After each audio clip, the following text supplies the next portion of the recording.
Welcome to Cricut. Our cutting machines have been designed to cut the largest variety of materials of any machine on the market. To get the most of your machine, you need to understand the differences between the cutting mats. There are 3 different mats available for your projects. Using the right one will help you achieve perfect cuts every time. For our project, we need one of each of the mats. Mats have been optimized for different material weights, so they hold the materials firmly in place and also allow for easy removal of cut materials. The strong grip mat is best for thicker materials or fabrics backed with an iron-on adhesive. The standard grip cutting mat is great for most materials. We can cut materials such as cardstock and iron-on transfer material. The light grip mat is great for cutting thin, light materials like office paper and vinyl. For our project, we'll also need cardstock, fabric, an iron-on adhesive such as heat and bond, an iron, Cricut stencil material, a stipple brush, fabric paint, ribbon, and a stapler. To begin our project, open Cricut Design Space, make sure you're logged in, then click New Project. Today we'll be making this cute pennant banner. Let's go to the Cricut library and search for pennant. There are a plethora of pennants available. I really like this one that has the banner in the center. Let's add it to the design screen. We're going to change this pennant up a little by using some of the techniques we've learned in other tutorials. First, let's get rid of the cake. We don't need it. Ungroup the image, click just the brown layer, and then select Contour in the Layers panel. Click on each of the cake pieces. Notice how they change color from a dark gray to a light gray. Once we're done, just click on a blank area of the design screen. We'll want this pennant to fold over our ribbon, so let's move the brown piece and work with just the pink base. We're going to duplicate the base and then mirror the image by flipping it vertically. See how it's now facing the opposite direction? We can place the 2 halves together so the edges are touching. Select both images and then in the Layers panel, click Weld. When we weld, the welded piece always becomes the top layer of our design. We can use the Arrange feature to send the base back to the bottom. All right, I'm going to center the brown piece on top of the pink piece by clicking on a line and selecting Center. Now everything is lined up. When folded, these 2 images will make a great looking pennant. We'll want to move and size these pieces together, so let's group them again and size them to 11.5 inches in height. When folded down the center, this will make our pennants just over 5.5 inches tall. Our pennant is going to have 4 pieces and spell out the word love. So let's duplicate the image 3 times. 1, 2, 3, and 4. For a fun twist to our word, let's use a heart for the O in love. We can use the heart from Insert Shapes, or we can find something a little more stylized in the image library. Let's see what's available. I like to get my images in place prior to choosing a font so I can make sure the image style and font style look good together. Let's search for heart and filter for single layers.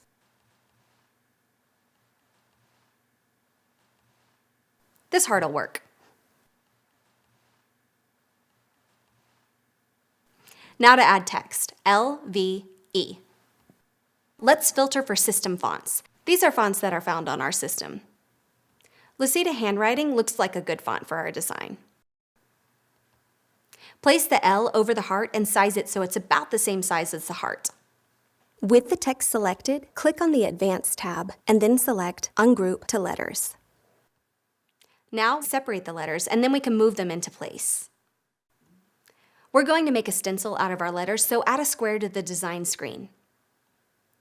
We'll size the box to completely cover the L.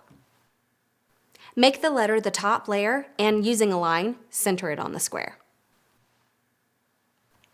Now slice the letter out of the square. This will become our stencil. Click on the unwanted layers and delete them. Now repeat this process for each image you're going to use as a stencil on your pennant. Add a square, size, move the image to the front, and center. Now select both images, slice, and delete unwanted layers. There, our project is almost ready to cut. Click Save, name the file, and you got it. Click Save again. Click Make It to start the cutting process. Prior to cutting, we'll prep our materials. We can't put the fabric directly on the mat because it isn't stiff enough. The knife would just snag on the fabric's fibers and pull the fabric off the mat. That's why we need to line it with an iron-on stabilizer. By lining it, we keep the fibers in place while the knife cuts out our image. There are different types of iron-on adhesive, some you can sew on and some that you can't. We're using the no-sew kind. The adhesive will work as a glue to hold the pennant sides together. You'll understand how at the end of the project.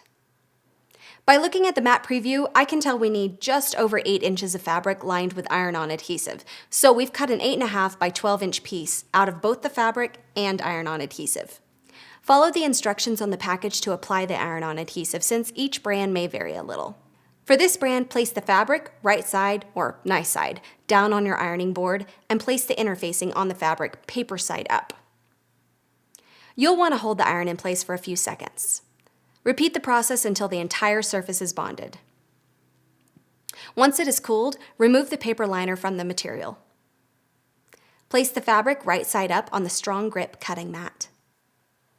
This will hold your material in place so you don't have to worry about slippage. Now place your cardstock onto the standard grip mat. The Cricut stencil material is very thin. It will work great on the light grip cutting mat. The stencil material will cut similar to vinyl. The material will be cut, but not the backer. This is also known as a kiss cut. Once we are ready to cut, click Continue. Follow the on-screen prompts to cut out your project. Make sure you select the right material settings when loading mats. Now that all our pieces are cut out, let's put our project together. First, we'll stencil our letters onto the pennant. Peel the stencil from the backer and place it onto the fabric. To stencil, we're going to use a stipple brush. The fibers of this brush are very compact and stiff, so we don't want much paint on the bristles. You can dab the bristles into the fabric paint and then dab off a few times to make sure you have an even coating. Dab the paint onto the fabric inside the stencil. Repeat this process until the entire area is filled in. Make sure you don't use large amounts of paint. It could bleed past your stencil. Once all your letters are done and the paint is dry, we can fold the pennant over our ribbon. We'll use the iron to bond the two sides of the fabric and the ribbon together.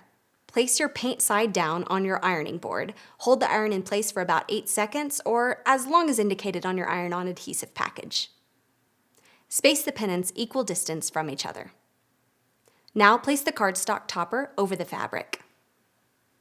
We're going to use a stapler to secure the cardstock to the pennant. Look, even staples can look decorative. See how easily this project came together? Cricut makes it easy to go from inspiration to creation.